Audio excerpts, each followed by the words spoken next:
What do you choose to do to make your day a good day? What do you do? What do you choose to do to make your day a good day? I don't know. I mean, I think every day is a good day. I think when I wake up, I get to play guitar and do videos and do what I love. So I just wake up, I guess, have a coffee, and then start my day. Does that make sense? Yeah. Well, I guess you've almost through finding what you love doing. I guess you've almost made that choice. Yeah. Before the day starts.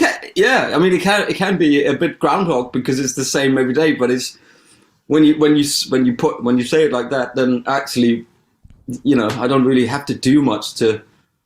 I've kind of gotten to a point where I'm doing what is great, what I love to do. So as long as I do that and I don't have to go to the dentist or the doctors or something like that, then it can hardly be a bad day. I mean, there's challenges in every day, isn't it? But I don't know. I think I'm just there. Kind of thing. Is it sounds like you're in quite a sort of in quite a good place, obviously career-wise, in that sense, being excited for each day. And does it kind of, being in the place you're at now, is it kind of what I suppose everyone has their not just like the dream, I guess, but like everyone has their idea of what their ideal day might be, and it's always very easy to think in the future and think, oh, in 5-10 years I will have sorted my ideal day out. I'll be does it feel the same as maybe you thought it would, I don't know, 10 years ago or so, or longer, when you kind of work, because I'm trying to think about the Andertons sort of channel development as well in line with that. Are you kind of in a place that you expected to be in or not? I never had sort of. A lot of people have goals, and I think it's a good idea to have goals. I think that's good for people to have a goal that they want to go towards, and they'll want to make it to that point. I've never really had that kind of thing. I've just always kind of gone with the flow, if that makes sense. And it's just even the fact that I'm here at Andertons after being touring musician for a long time and ended up here, which was never really. There was not a plan of me going, oh, Andertons, they've got a YouTube channel. I might suddenly need to take that over and do some stuff. And I just started it and went, yeah, okay. When Lee said, do you want to do this? Because we're thinking about doing this a bit more. I'm like, yeah, sure. There was no intentions of it taking off in this direction and how much it did. I just went with it like I do with everything, I just go, oh, that's really cool. Let's see what we can get from this. I didn't expect to be here still 8 years later, and it being quite a big thing. I mean, it's probably also bigger than we realize in a way. That for us, we come in here every morning. Lee comes in 8:30. We have a coffee, and then we chat. What are we going to do? How was your evening? And have you seen this? And have you heard that? Have you listened to this thing? And all the new guitars, blah blah blah, whatever.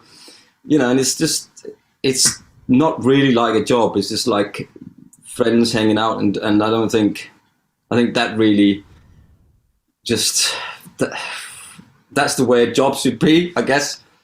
But it's not a job, but it is a job. Really difficult to kind of put it in some sort of.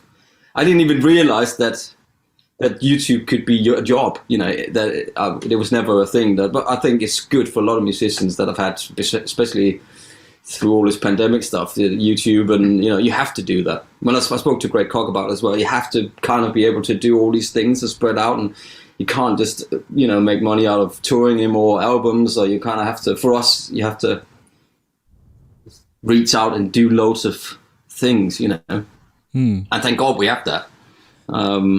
But yeah, just wake up every morning, and then there's guitars everywhere, and what's not to like? Yeah. You said you have your morning coffee. Are you on the coffee snobometer? How far up? I would give myself, if 1 is like, I'll drink any coffee you give me, and 10 is 10 is like I'm telling you what coffee I will have. Yeah. I would put myself at like a 6.5, 7. Okay. I think, but I probably don't. I think I probably pretend I know more than I do. Yeah, I'm probably the same. I mean, we have a Micco master here, you know, and it's like a what's it called? Just with a thermos in it, and it drips through. It's a drip thing, and it's a pretty expensive coffee machine, and it's nice coffee, but I don't think I'm not a snob, you know. Yeah. Not really. But I like what I like, and I don't like all the stirring Nescafe stuff. I'm too old for that now. Yeah, I go as far as like I've got like a cheap little coffee bean grinder, and that's you grind your own beans, do you? Okay, well, yeah, but for all of specifically 25 seconds. I don't even know. I like a French press. You know. That's good. But I don't grind my own beans, though. I don't know if that's the level. Well, you can spend like hundreds of pounds on coffee. I was in Curry's the other day, and I swear I saw one for about 700 quid. And I was like, who? It's just it's like you can buy one of them for about 20 quid. You know the what they call the bullet. Yes, but it's the speed and the heat and this, you know. Yeah.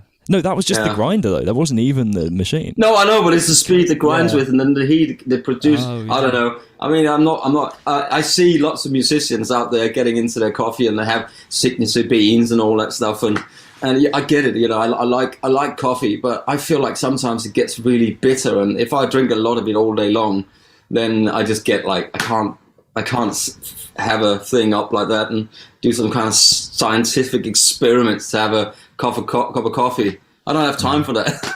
Oh yeah, I've seen all of these sort of aesthetic videos on like TikTok of all the fancy shit, and I'm like, nah, I don't have time for that. We put the coffee on, and it's nice, you know, it drips through, and it's a good machine, and it's one of the good ones to have apparently, and I've got one at home as well. You know, I got some Nespresso things as well at home, so I put a pot in it, and you know, but I just don't have. I need to play guitar instead. It's a bit more important. And then we have like, you know, it does like 10 cups or something. We might have 3 of those a day. It's a lot of coffee, you know.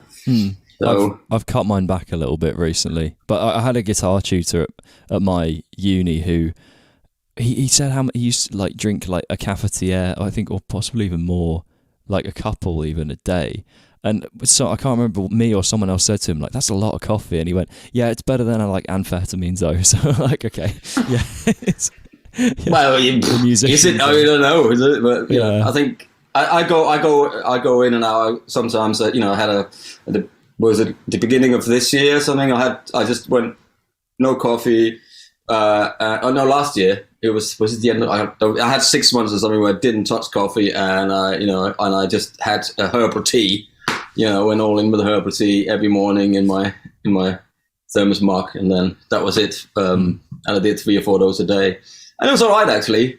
And then I started back on the coffee, and now I'm back onto the coffee. You know, but I don't feel any difference. What you're saying about kind of going with the flow, you know, in terms of your sort of finding your career and finding what works for you. Obviously, there's a lot of like conflicting opinions. You could go online and you could find people who absolutely hate the idea of going with the flow and have in their own way found this like very structured pursuit of what they want to do. Yeah. And then you could find people at the complete other end of the spectrum where they're like, not in the sort of hippie way, but you know what I mean, like just doing what works for you. Yeah. How do you find that balance for you? Like, yeah, and I guess I'm sort of asking this as in anyone listening that maybe hasn't found that balance. What do you think it is is there anything you consciously think about to find that sort of balance? I think, you know, when everything, I mean, it might come through a little sort of, I don't know, as you say, hippie-ish or like, you know, outer worldly or whatever. But I do think that when we do something, or when I've done something, I've met some people or whatever, everything leads to something else. And I just believe, I just have this thing that if that takes me there, then that'll happen for a reason.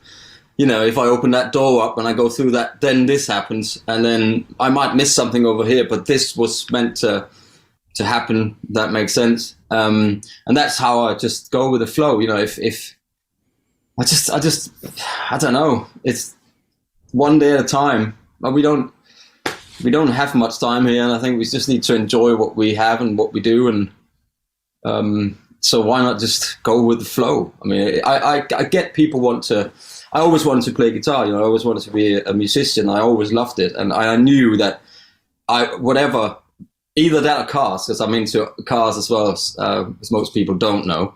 But it would be one of the two things. But I've always had this thing of also learning stuff by doing it. I feel like a lot of people don't do that anymore. A lot of young people sort of miss that out. They're not, if something don't work in my house, like the Hoover breaks down or something, I will figure out how to get a new motor, take it apart, put a new motor in it so it works. I just like to learning by doing. Same when I was younger, did cars up and motorbikes and all sorts of stuff. Guitars now, amplifiers. I'm not scared of doing stuff, and I think that's missing a little bit today. That people just, if I learn this, then I can maybe learn this. Then I buy us an amplifier. Well, I don't know how to do it, but I'm gonna give it a go. And I think that's how I always been. And then just going for it, not waiting around. Just let's do this. When I first started at Andertons, I painted rooms here, the first studio we had. I got all the stuff up, and however you see it, that's mostly me that's done most of the stuff with the help of Taylor that was there at some point. But otherwise, everything in the background, all the stuff that is up here on the wall, all of that stuff is all sawing and screwing in and painting. And I think that I'm missing that in the youth of today. I'm not going to go any like this, but I see it. I just want to. It's the same. I want to play guitar, so I just put my guitar in the back. I went out to all the jam nights and whatever all the time. I was never sitting and waiting around for something to happen. But you learn by doing, and I think that seems to have been left by the wayside somehow. I'm just going to sit here and put some stuff on Instagram and wait to get the call from some band. I don't, and that's in any aspect of what we do. It's not just guitar, but you can't just wait for the phone to call. I have an education in this now. Now I've got a diploma, blah. I'm just going to sit and wait for somebody to call me. That's never how it doesn't work like that. And I think that's the difference. Anyway, I don't know if it makes any sense at all, but Yeah, I always found it. I always found it frustrating when I would chat to people when I was in my old band, or even since sort of doing the podcast and stuff. And I heard from so many people never approach this person, or never, don't approach management, or don't email. This idea of they have to come to you, and I'm some of the coolest people I've chatted to on this podcast have been me just emailing people that I have no business emailing, but they reply. Yeah. Some of them do, and I'm just well, and the same thing with my old band. The stuff that happened was because I would email people, or we would bug people about this, or let's try and get this. It was always pushing for stuff, and then things kind of fall on your lap in some way, because you've just been constantly, that loose end that you were pursuing sometimes just suddenly comes through, and or you figure out who the people that are nice and really helpful are by going to them and going, or just I think also a lot of people are scared of losing jobs. I get it. I get all that stuff. You're scared of losing what you have, or you're scared of losing that open door over there that's going to be slammed because you might approach someone that goes, why did he, can you fire it, whatever, and it's still out there. And I get that when people hear that, they're a bit scared of losing what they have, but you don't know what's on the other side of that. It might be something completely, it might be much better, or there might be a gap where I've had tours where I haven't played tours for 6-8 months with no gigs at all, but then you come to the end of that, and then there's something much better than there were before. So it's everything is life is a gamble. You never You know, it's like a box of chocolate. You know, whatever. You never really know what's going to happen around the corner. You don't, man. You know, but if you don't go around the corner, you never know it might be pot of gold or whatever. You know, there might be a shit you step in, and then you go, "What? Now I have to wipe that off, and then I have to walk the other." Hey, then I learn not to do that again. You know. I have it with if funnily enough, I mean, without making it too like, oh, do we play guitar? Some of the guitar students that I teach, like. You know, there's some people that are too cautious where like they won't step up a gear, and then there are others where the other way around, where they kind of throw themselves at it a bit, and you have to be like, okay, let's step back. But I often find with the people that I'm encouraging to step up a gear, quite often they'll go, oh, but I'm making mistakes now. I'm like, yeah, you're finding out what mistakes you make now, you know, because if you're playing it in your comfort zone, you know, this is a bit of an analogy, it kind of isn't, but I'm like, yeah, if you play in your comfort zone, you're not finding there's some mistakes waiting to happen for you if you speed up, but then you can kind of figure them out. And it's all about learning from your mistakes, and there's no problems, only solutions. You know, at the end of the day, I think when even now when I play something and I hit a note, it goes shit, and then you go, but I'm not going to play that note again. I'm always just exploring what you know what, and I think. That's the people. That's just again, not to go back on social media, but there's a lot of this putting on social media, and you hear something and it's great, it's just perfect, but you know it's been doing 150 takes to get that one thing. Where to me, to put yourself out there, you put yourself out there with warts and all. You know, that's where you really learn. What will really teach you to expand and to be better. You know, in my opinion. Because you get people looking at it and going, you know, that's great, whatever. But if you sit down and practice something, that's, to me, music is togetherness. I'm just floating all over loads of subjects here, but you know, it's about being out there and it's about making mistakes, man. You know, what else are we gonna? How are we gonna get it right if we don't make mistakes? You know, practice don't. What is it? What's the guy said? Practice doesn't make perfect. It makes improvements. You know, so. That's how I see it. And mistakes are there to help you improve that, you know. Yeah, I'd like to see kind of more like honest playing on Instagram. Like I was saying to someone, quite a while back that I can think of, I can only, there was a whole thing about people speeding up their playing or whatever. The whole shenanigan. Is shenanigan a word? It's just shenanigans, yeah, but the singular shenanigan. One shenanigan? I'm not sure of it. I did one shenanigan. No, I'm not sure of that. Because how out of hand can one shenanigan? Because I feel like shenanigans is really like out of hand. But how can you have a one shenanigan? That was a shenanigan. That was a proper shenanigan. You naughty boy. I don't know. I don't know. Really, we'll have to look that up, haven't we? I will look that up. Yeah. What was I going to say? There's something sped up on Instagram. People were speeding it up. Yeah, that singular shenanigan. Yeah, the I've only seen two videos where I've been like, I know that's sped up. Like where I don't think anyone else maybe has spotted it just yet. Yeah. There was one recently. I'm not going to name the person. Definitely people. Someone that.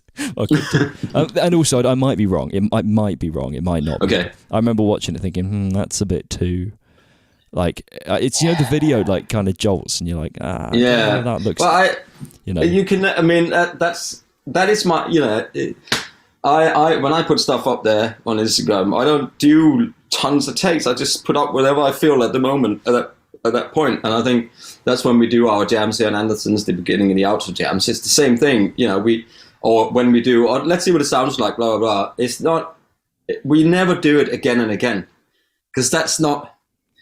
That when we do we do it because we want the first reaction and we want people to see the first reaction because that's the honest reaction to whatever the guitar products or pedals are that we amps or whatever.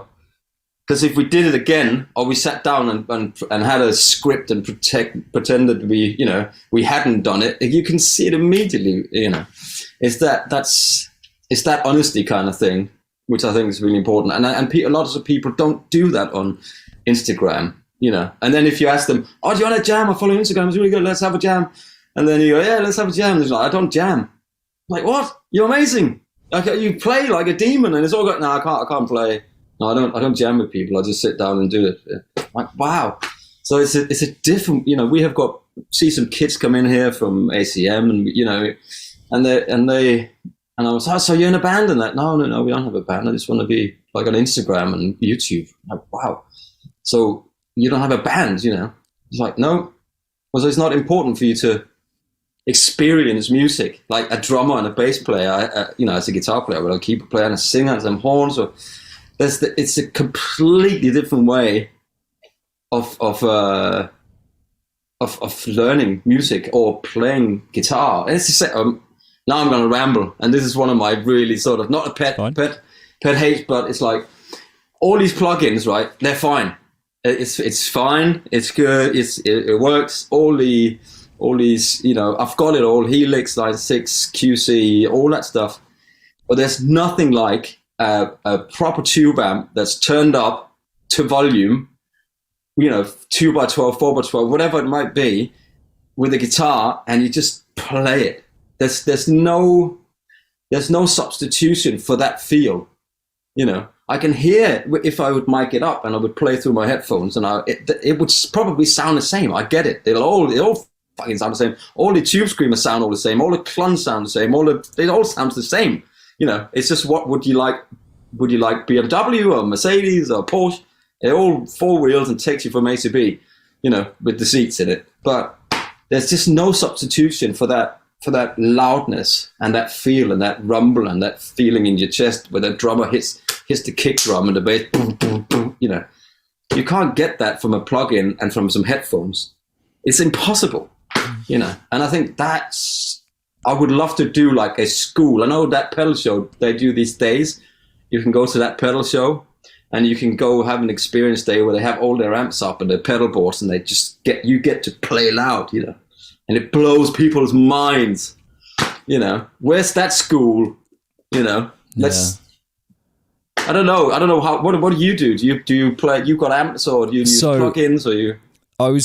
This is going to sound quite like backwards, but I've got two things. So I do, speaking from what you said, one of the best feelings for me was when my bland, not good, my bland, yeah, we got very interesting. My old band, when we played Bloodstock Festival last year, turning the amp on, and because it was quick change, it just ran through there, like they had a couple of 4x12s. Actually had the Victory. Is that a Victory Kraken you've got behind you, the purple one? Or is that not a Kraken? No, that's the DP40. Oh, DP40 and a Soldano. Yeah. Oh, Kraken you got the Kraken. Is that a Kraken? No, it's not. No, Kraken is here. Look. Oh, there you go. The Kraken. One of them. Yeah. Running that through the cab and then hearing it come back and out of the front of the house was like. Yeah. And then you hear the kick drum and everything. There's nothing like that, man. There's nothing like, Go on, sorry. I was just saying, yeah. And then when I sit at home, at the moment, I've just got like studio monitors, and I do all the plugin stuff just because like I have a flat and my neighbours are there, so like I can't really be like using an amp and cab in. I completely understand that. I get that, but there has to be an outlet for people that has to do that every day, because I feel like it's not healthy for a musician to sit with these plugins and stuff all day long and small speakers or headphones. I think we as musicians, if you go back when I used to rehearse in a rehearsal room when we were like 13, and it was just drums and everything in somebody's garage, and it was just loud, It's almost like people don't do that anymore. It's all electric drums and stuff, and there's something missing, And I think when you experience that, that's if you got a feeling of, I don't really know if I want to do this or not, because I'm sitting at home and once you get that, wow, where you say a Kraken, or whatever it might be. When I've done a tour and we've been in an arena or something, and I had 2 minutes or 4 minutes to myself or whatever, and just hear my mic'd up rig out in the big speakers, in a stadium for that matter, and you just stand and play. It's a completely. Also, if you can feel it right behind you, I don't know. It all depends. I don't know, but I still feel like that it needs to be felt. I think there's something missing in the social media world where and it's only going to get worse with things like AI and all of that, where there is that connection. I think that like I don't think it'll be long before we've got AI songs that sound like, you know, quite unquote. Wasn't there somebody that did that the other day? That he put some stuff in. I don't want to know. And it's just a song, and it was all singing and everything.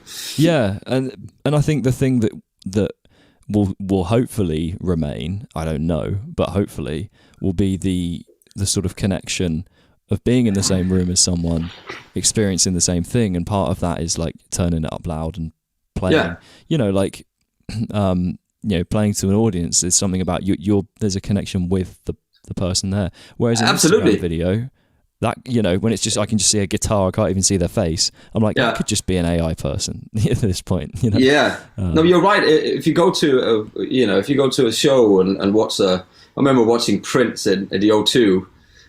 It's just that you are there in the room with someone who even closer. Just if you're in like the boiler room or whatever, and there's a band playing, and that whole experience that you have connecting as an audience to the band, or if I went to see somebody playing or whatever, it's a completely different thing. It can't, you have to feel it all. I don't know what front of house guys' problems is these days, that they go, turn it all down. It's like, no, because when Cream played somewhere, it was loud in your face, man. When it's on, I can't control it. That's not the point. The point is that we all need to feel this raw, this like old, what is it, like caveman sort of, thing that just grunts inside of everyone, for every people, of all humans. You know what I mean? Yeah, the caveman DNA coming up. Yeah, caveman, you just want to feel that. You want to feel it, I think we don't feel it anymore. There is no feel of watching an Instagram. You can go, oh, that was really cool, that was amazing, great playing. But if you stood right in front of this person playing that solo, or whatever it was, you would have just gone, whoa! Yeah. I remember the one of the most annoying and just worst sound guys we ever had was oh, don't get me started. He complained because I was like just jamming on my guitar. I wasn't plugged in, I was just sat there while the other band was sound checking, and I was just stood like, or I was just sat down actually out of the way, and you could hear the strings going like clack clack clack as I was playing, but somehow he asked me to stop because apparently it was distracting him. I was like, you're telling me my unplugged electric guitar is distracting you from your sound check? Yeah. Where was it? Oh, there was other bands there, and it was some other bands. But I was like, how can you even hear? And like, I knew he was crap because like I could hear with every drummer, you could hear the EQ. He'd hit the drum, they'd hit the tom, and it would go, and he would do the whole like EQ sweep thing. Yeah. He'd try and find it, but he would do it for like forever. And I'm like, just, I think I just remember sitting there thinking, this guy is just. He's careful with that. There might be some of them watching, but I've worked with a lot of amazing, front of house guys and monitor engineers, amazing ones that I never had a problem with. But I've also worked with a lot that was going, why? What's the thing? You're obviously a failed musician yourself or something, and this was the best job you could get, and now you're just really. You're the one that needs to be careful now. Yeah. No, and I get it, it's like, if you really wanted to be, I don't know, what can you compare it to? But if you did want to, if a guitar player wanted to be playing with a big thing, but he never did, he just ended up playing, something else, and it never worked. I guess that people get a little bit, upset, maybe, or some people can. Instead of going, you know what, this is where it gets to. That's again, open that door. Go in, you don't know what's on the other side, and just be nice, because you might be an asshole, and that's why you never got the gig in the first place, because you were just an asshole. Sorry. I know so many like bands where like a massive part of why someone like didn't join the band or why the band fell apart or whatever is not like. Some of the time it's down to them not being the right musician, but a lot of the time it's just down to them like not being. I mean, yeah, and that's another thing when people ask, what if you ever want to, what can I do to to become a touring session guy, whatever people ask me, and I'm like, if you need to be nice, that's number one, and yes, you have to be good at what you do. You have to play what you're told. If it's G to C to A minor to D all night long, that's all you play. That's it. Just play that, and then just keep that there and do it as good as you possibly can, you know. But then you also have to be, you know, you have to be able to get on with everyone. I did a tour when there was 17 people in the band, all different, you know, nationalities, and you know, and it's you. If you can't get on with everyone, or then you're not going to keep that gig, you know. And it's really important, I think, how you are as a person, how you come across to people, how you come across to the artist or whatever you're playing with, to the management, and to the front of house guy, and to the monitor. All of there's so many people that you have to be, you know, and that comes back to just be nice. It's all you really say, thank you and please, and just be nice, and then, you know, really, and then just do it, you know. Yeah, I think that it's one of those things. It's underappreciated how far I think that can get you, and but yeah. with in terms of what's kind of driven the success of your channel, of the sort of the do you think, because the thing I've noticed from watching you guys I'm trying to think when I first would have started watching the videos, probably like 5 or 6 years ago, like a big part of perhaps why what's helped it develop is the fact that all of the sort of it feels like there's almost characters to your channel, you know. It's each of you has your own when I say character, I don't mean like a made up thing like a front, I mean it is you, but it feels like there's it's almost like, you know, you could pick your favorite sort of Andertons character, you know? There's a certain personality there that I think people latch onto. But that was from, you know, very early on when Lee and me sat down and what are we going to do with it, you know? And it was like, why don't we call it Andertons TV? And then, well, why don't we do like programs, you know, bass, all about the bass, and acoustic paradiso, and we had all these things that we did in the beginning, and then, but why don't we call it Andertons TV? And then it's like you have your programs and you have your presenters, and, you know, like Top Gear in a way, but with more, it's almost like a BBC thing. And the plan was to have bass show, which we still do, you know, keyboard channel we've got, so there's an old keyboard show, and it's just gone really busy, but, you know, we got the acoustic side, we got sound light, we got all this stuff, and they were all characters that could work together as a pair, which is really important, because I think one person does YouTube videos, it's fine, you know, it's good. There's loads of amazing guys out there that does videos on their own solo, but there's nothing like having a banter between two people bouncing off each other, a humorous thing and a little bit of this and that, and that comes across really well in videos, and it's not so offensive to, I mean, it's probably more offensive to a lot of people than one person is, but at least it's not all about gear all the time. You know what I mean? There's also a little bit extra in it. It's almost like you go gear, and then you go to here, oh, back into the gear, now it, and then, you know, we have a laugh, and then that we are, all of us, who we are on the videos. That's how we are. You know, I've always been this guy. I'm worse on when I'm not on, because I could be, you know, I've always been the class clown and all that stuff, and I just like to have fun. I like to laugh. I like to, you know, just have a you know, it's too. I'm probably too old to be like this, but I don't want to be boring and, you know, wear a tie and a suit to work, because it's not me, and it'll never be me. When I'm 72, I'll still be goofy with innuendos coming out of the left, right, and centre, because that's just how I am, you know. I love the innuendos do make me laugh. The occasional, yeah, and a lot of them are cut out. You know, there's a lot of it that never makes it in. So, but. I was about to ask you what that, but then I guess that defeats the point, doesn't it, of cutting it out? I just asked you, go on then, what were all the things you did? No, it can never, I mean, It'll never go anywhere. There'll be a lot of cancellations going on, I can imagine. I think, although I suppose you're better off being yourself and then going, oh, we should probably cut that than... Yeah. And I also edit so a lot of the videos, so I do have power over what goes out, and which is quite handy at times. If anyone that's ever on the channel, they make a joke and then it's just not there, they're like, oh, guess that didn't make it. Like, yeah, no, it's when people, I think Lee and me and Rabea and me are probably the worst.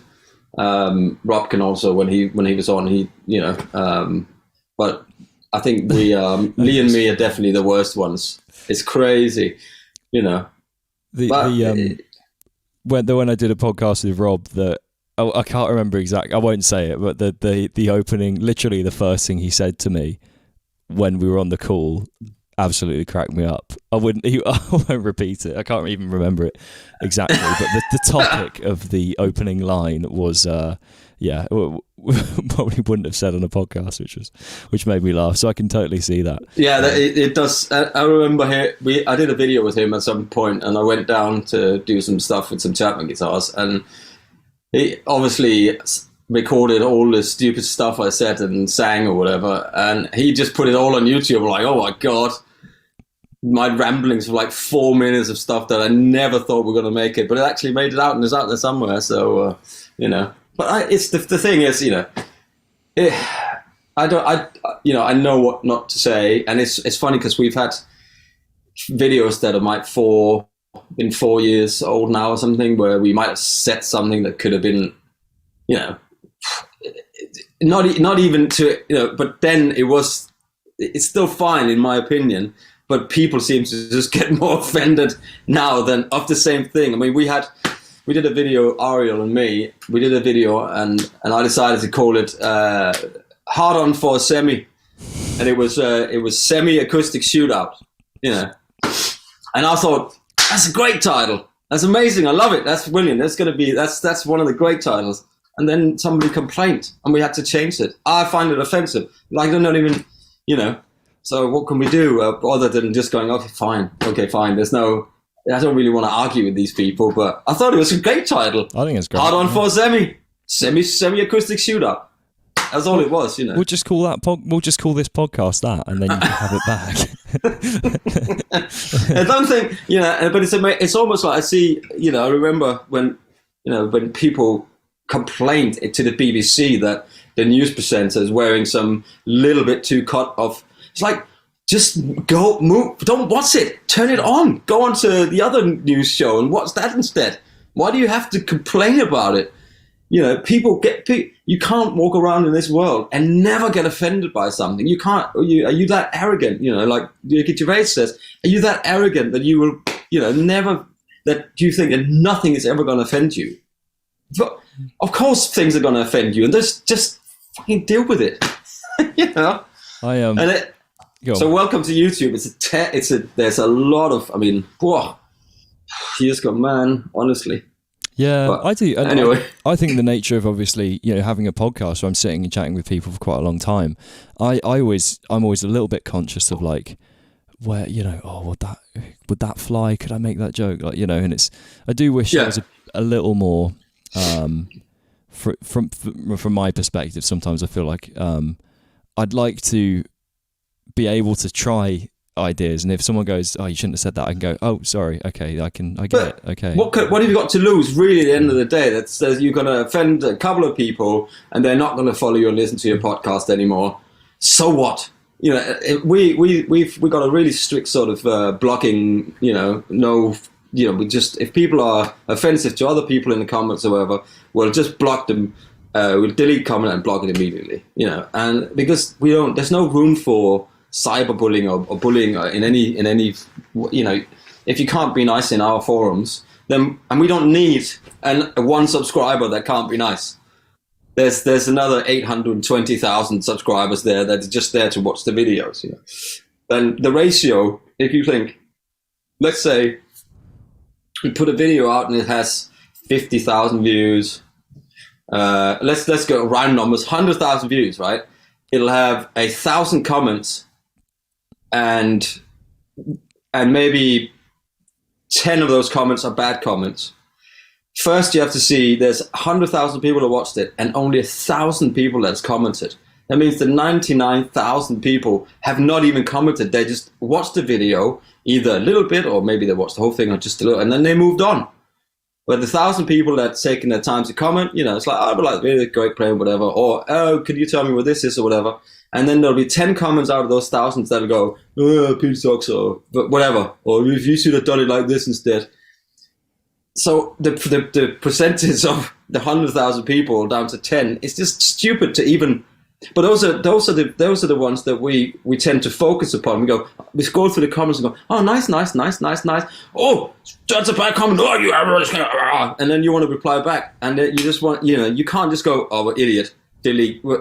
That's how I've learned to do now. I just don't care anymore because I realized that the how many people we get 400 million views a month or something. Then you got 100 bad comments. It's like, doesn't matter. These people are just, what?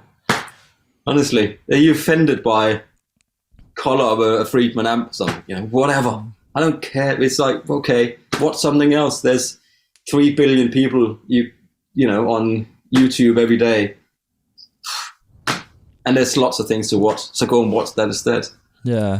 The if you guys, I know. Yeah, I mean, I've even had a small. I've not got a massive platform, but even sometimes people comment stuff. I'm just like, you're not even adding anything here. Like, I don't understand why. But it's like comments for comments' sake, which you can. The thing is, you can, and you're anonymous completely. If everybody had to go on YouTube and sign in with their names and the address and everything, you see the comment section would completely change. If you had to have your face, picture, everything on there, nobody would be, oh, yeah.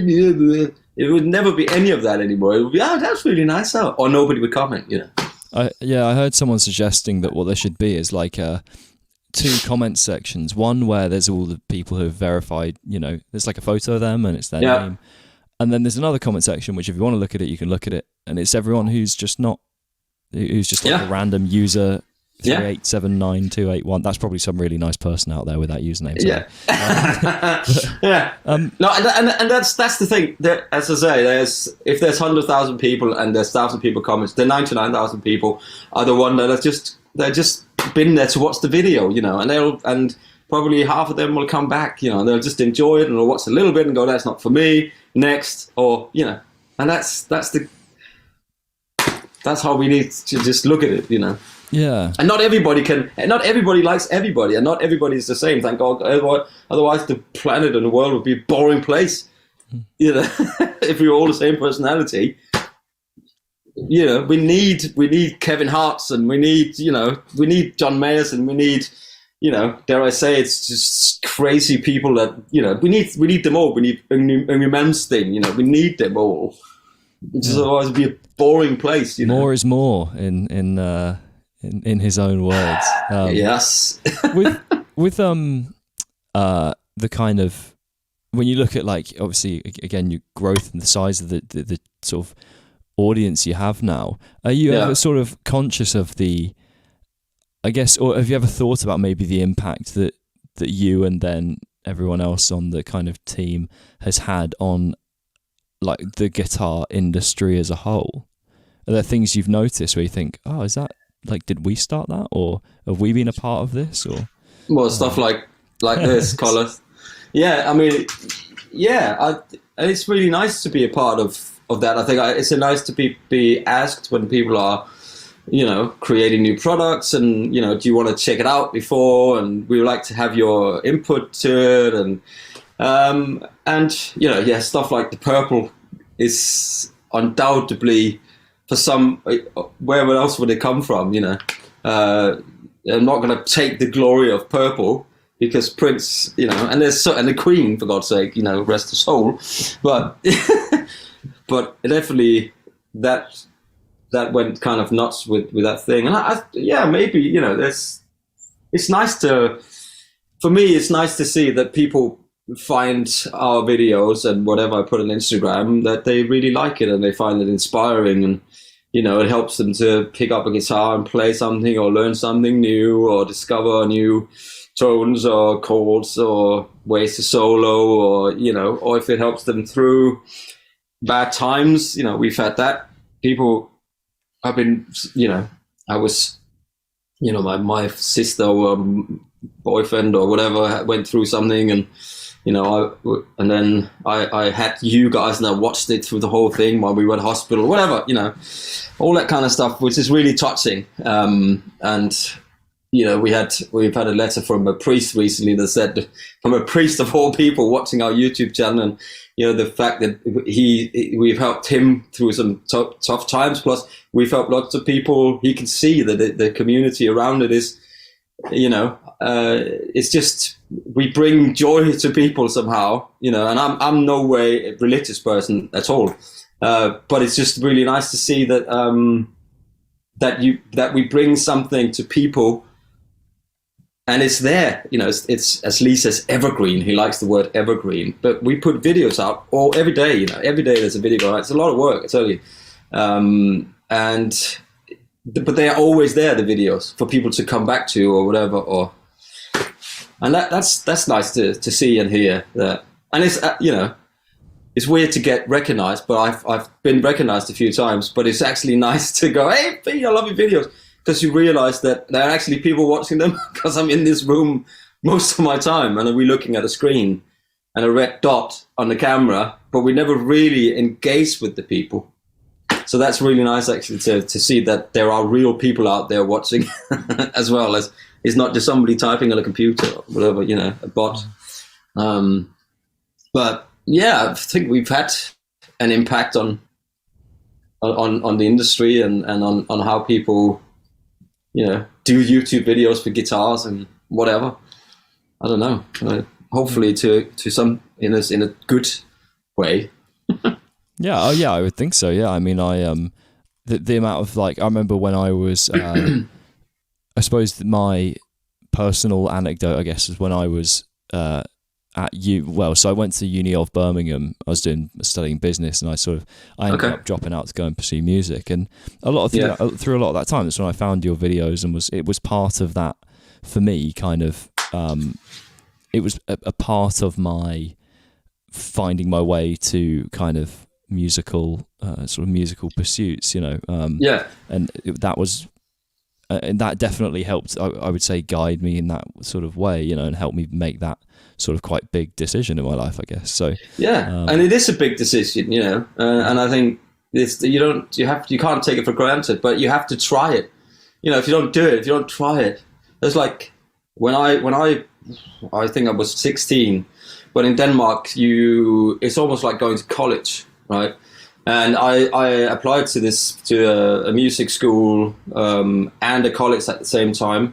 It's not called college, but it's a similar thing. It's not called music school. It's a different thing. It's like academy, whatever. And I got to 2 letters the same day, and I opened them up, and I got into both. And I asked, you know, what should I do? And my parents were like, if you want to do music, you can always go back to do the school. Just want to do the music. So I just went with it, you know, and just gave it a go.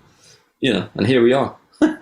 Yeah. You know, no, 20 bloody, I don't know how many years, 30 years later now. What? What do you think? What do you think the sort of future holds for? You know, in terms of what direction? You know, things you want to keep the same, things you want to change. I don't know. I mean, I think I'm gonna try to expand this year. You know, it'd be nice to get it to 1 million subscribers before I sort of say what are we going to do next. Okay. But we have got another person starting up, so we got a bit more another person on the team. There's so much to do, and which is good, you know. But it just seems to pile up and can't hold all the strings. And then I would like to go back on tour at some point if there was anything that was. You know, because I miss it. You know, I haven't been on tour since end of 15, beginning of 16. So, and that's what I used to do all the time. You know, I was just touring around the world, which was great. But you know, this is I play more guitar now than I ever have done before. But I do miss that tour life and that the camaraderie and the playing live and the I miss the tour bus, I miss the hotel rooms, and I miss the, airports, and I miss the late nights, and I miss the, the laughter and all that stuff, which is, if you haven't experienced that before and you don't experience it and then it goes away, it's like, wow, just need to, it's almost like a drug that you need, even though you play the same song and the same set for bloody 100 times, 100 nights or whatever, it's not about that so much. It's about that whole experience of being together with someone, a little family there, and that would be nice to try that again. But I'm lucky that I've got this now. So, if I didn't have this in the pandemic, I would have been absolutely screwed over. Being a touring musician, it must have been terrible. But I can imagine. I know a lot of my friends had lots of problems, with money and all sorts of stuff. So that was really lucky that we had that. Yeah. So, but we're just gonna crack on and do more of the same thing, and try to maybe, I don't know. It's a little, when you do guitar videos every day, and sometimes we could do 4 videos a day, 3 days a week, whatever, it becomes sort of a little bit tedious, and you want to try what can we do next to make it a bit more exciting. And so then we use loops and the looper board. So I come up with loops every time. And then, I have to do an intro loop and an outro loop. And, I have to come up with these jams all the time. But it just, the fact that you come in the morning and if you had a little bit of shit day the day before, and you come in and you can set all the gear up and you make a really nice loop and you can just jam. Sometimes the intro jams are like 10 minutes long, but we just cut them down, because I just needed to play guitar here for 10 minutes. Doesn't matter, and the cameras are just rolling. But, it heals the soul, doesn't it? If you had a argument with someone or whatever at home, or then you have to, you can play it away, guitar therapy, as I call it. I mean, thank God for that. I don't know if you do the same thing. Yeah, I kind of, it's a weird thing where I find I can totally, my what I'm kind of passionate about with music is trying to write music, and like, okay, yeah. Like,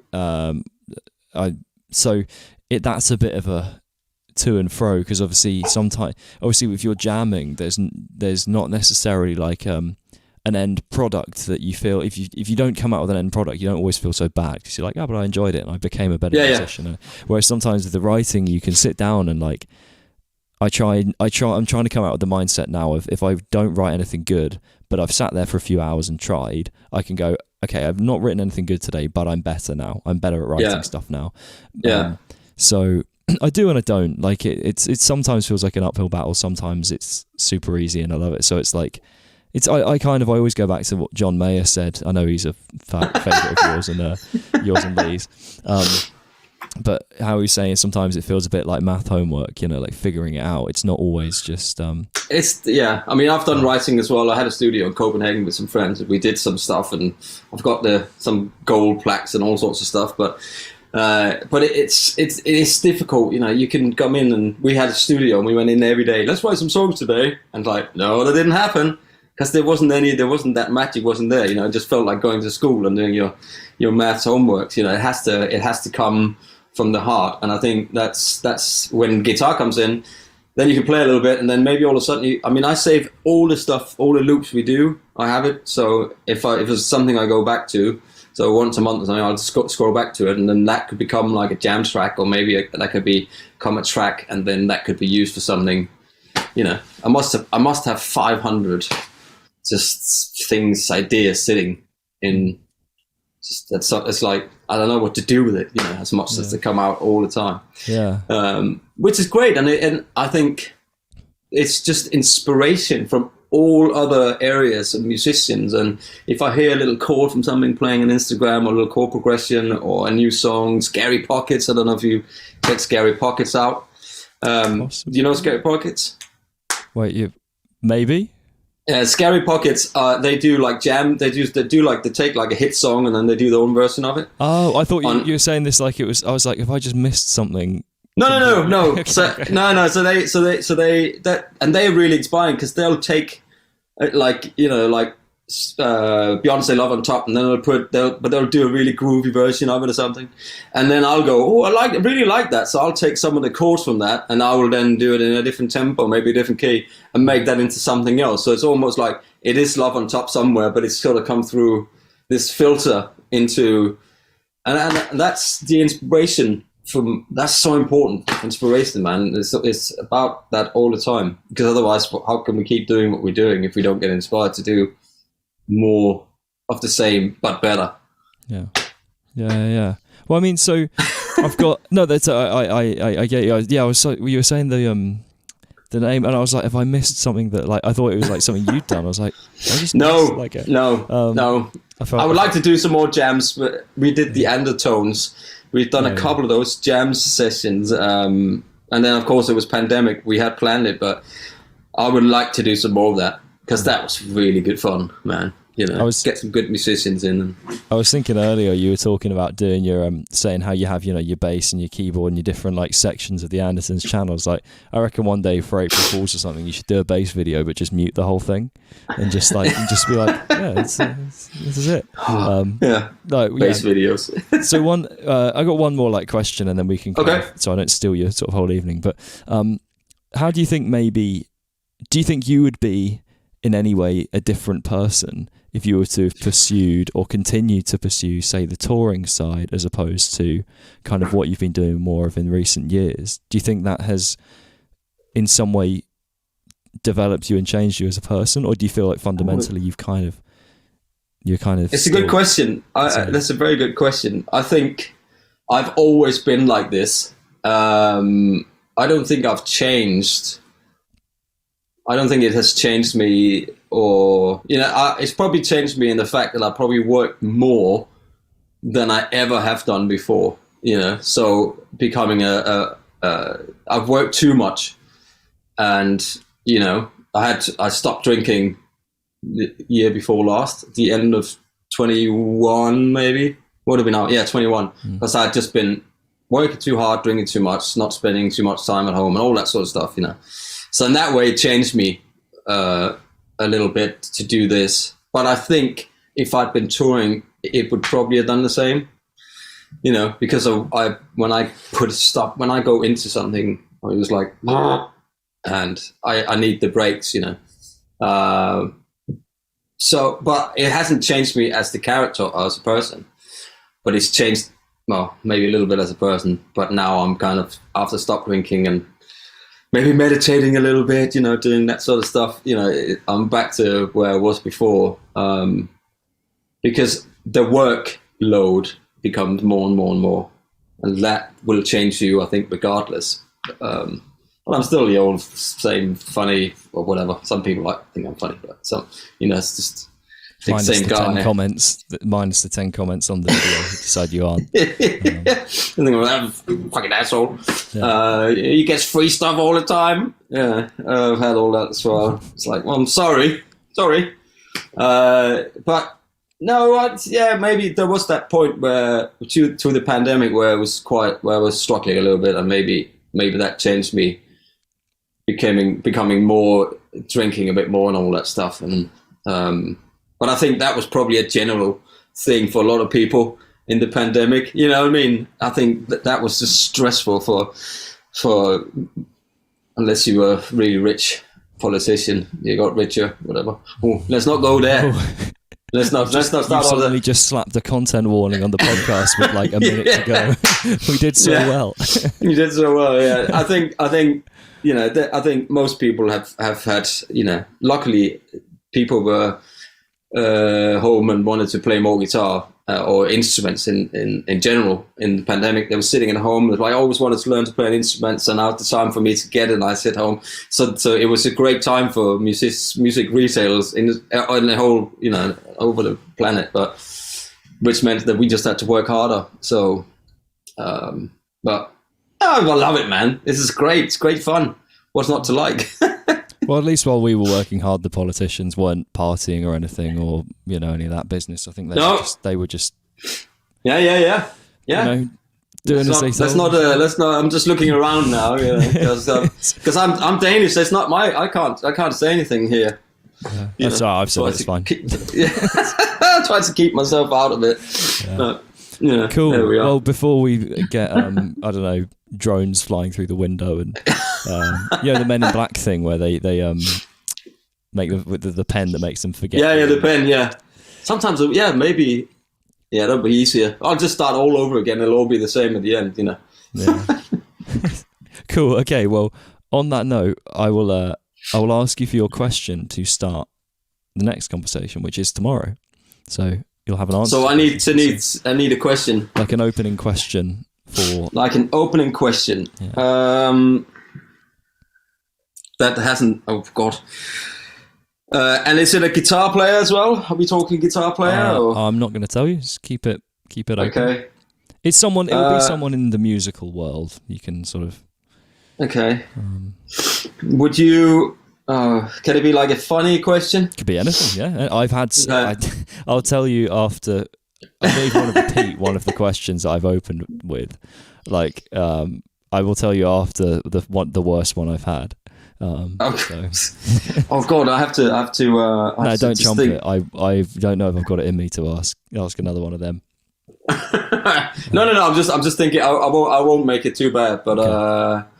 I'm trying to come up with something that's interesting, which is difficult for me. The other thing is I need an artist that you think deserves some love that you want to promote to the world. So that's, if it helps to. Oh, no. Maybe I could do both. Maybe I could do both. Yeah. Definitely Alan Stone. I don't know if people have checked him out. You should definitely check him out. He's a very talented singer, musician, and he's got a great podcast as well. So check him out. But I heard his question. Podcast. You've heard his podcast? A terrible podcast, yeah. Oh, really? They have got some good. They say some good shit though. This is just funny. Oh no, I'm just eliminate the competition is my yeah.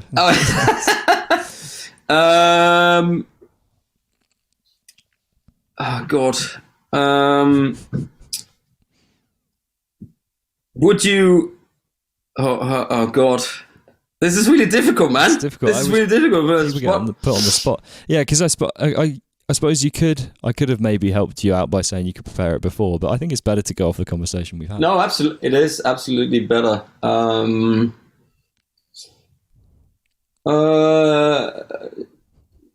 Do you get inspired by people, and which kind of musicians? Let me rephrase.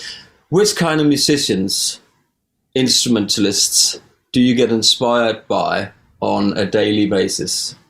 Nice. That's a good one. Yeah. It leaves it quite open-ended to how they... Something like that. You could probably rephrase it a bit. But no, that's a good one. Yeah. Because even though I hate saxophone, sometimes I do actually get inspired by people that play saxophone. I can't even believe I am admitting this to you right now, but... I'm always astounded by how like vocal it sounds, the saxophone. Like it sounds very... it's almost like... I think the closest you get on guitar is like slide guitar, like Derek Trucks and that. Yeah, and I also think most guitar players or people that play solo are not thinking like singers would, which I think is a big problem. Not a big problem, but it's a big. I think it's something that every guitar player should look into a bit more. Even if you take a song and then play pentatonic over it. It was all yellow, but you just play the song that riff, but you play it in a bluesy way. I know Ariel is a big speaker for making melody and think like a singer when you're playing solos, and I think that's really important as well. So some saxophone, like I don't know, but it's just sometimes I feel it, and sometimes I hate it. So, it's weird, isn't it? Love hate. Yeah, there's some instruments I just can't say why. I just do not like how they sound. Yeah. But anyway, cool. Is there anything you want to kind of plug or promote to the world?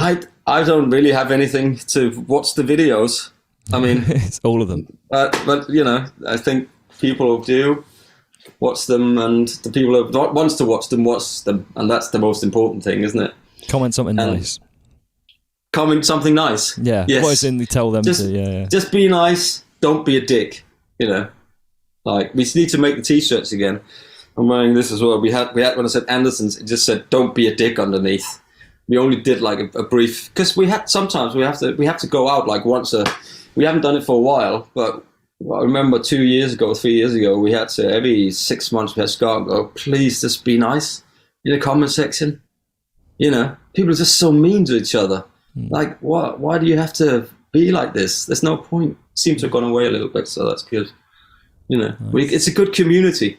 You know, and we should water it and feed it, massage it. I think you might get cancelled if you go around massaging your community, but depends on the way I do it. Maybe in Sainsbury's I shouldn't go around massaging my community. Tesco though, it's fine. Tesco's, Asda, I could probably get away with it, but Waitrose definitely Waitrose, not. No. Yeah. God. Well, on that note. On that note. It's late as well. It's been a long day, hasn't it? Yeah, man. Well, thank you very much. Thank you very much, man. Thank you very much. Pleasure. Thank you.